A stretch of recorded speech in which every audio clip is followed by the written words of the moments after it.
This morning class I tell about past continuous tense in the active voice and passive voice. ठीक है, तो आज मैं आप लोगों को बताने जा रही हूँ past continuous tense active passive में. ठीक है, एक्टिव पैसिव का past continuous tense.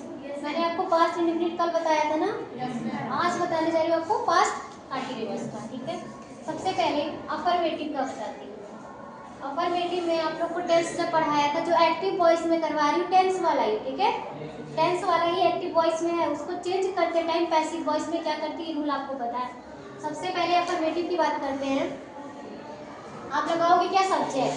ठीक है, हेल्पिंग वर्ब आपका होता वाज में है, वर्ब का आईएनजी फॉर्म प्लस ऑब्जेक्ट. ये ध्यान रखो, जब आपका कंटीन्यूअस टेंस है मैंने बताया है तो आपका वर्ब का आईएनजी फॉर्म लगेगा. अगर कंटीन्यूअस टेंस आपका है तो वर्ब का आईएनजी फॉर्म लगेगा. इसका पहचान कितने लोग को पता है? इसका पहचान कितने लोग जानते हो पास्ट कंटीन्यूअस टेंस का? बोलो, स्टैंड अप,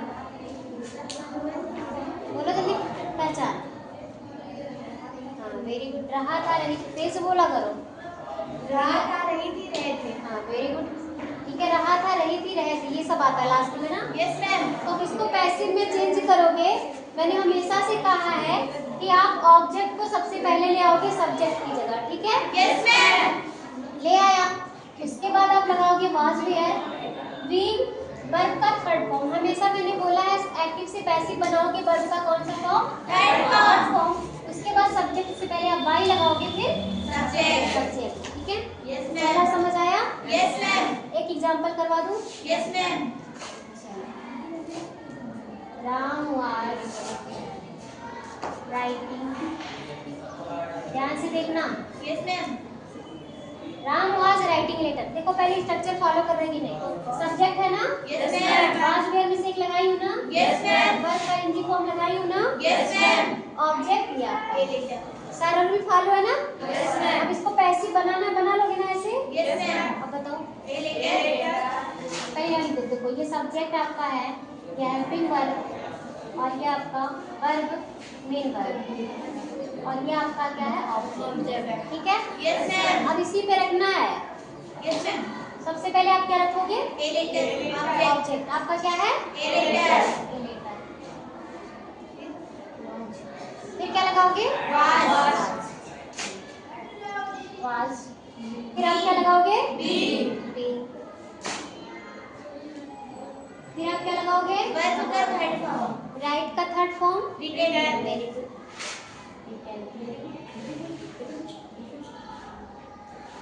रिटर्न हो गया. उसके बाद आप क्या लगाओगे? वाई. वाई. फिर सब्जेक्ट. सब्जेक्ट. करेक्ट आपका, दिस इज करेक्ट. ठीक है, यस मैम. चेंज कर लोगे वैसे. Yes ma'am. सेम निगेटिव में कुछ नहीं करना है आपको. जैसे एक्टिव में लगता है सब्जेक्ट वाज वेयर के बाद आप नॉट लगाते हो, फिर वर्ब का आईएनजी फॉर्म फिर प्लस ऑब्जेक्ट. वैसे ऑब्जेक्ट के बाद वाज वेयर, फिर यहाँ भी आप नॉट लगा दोगे, फिर बीइंग लगाओगे.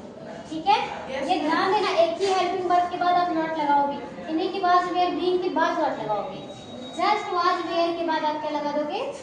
नॉट, बीइंग, वर्ब का third form, by plus subject. कर लोगे ना इसका निगेटिव का?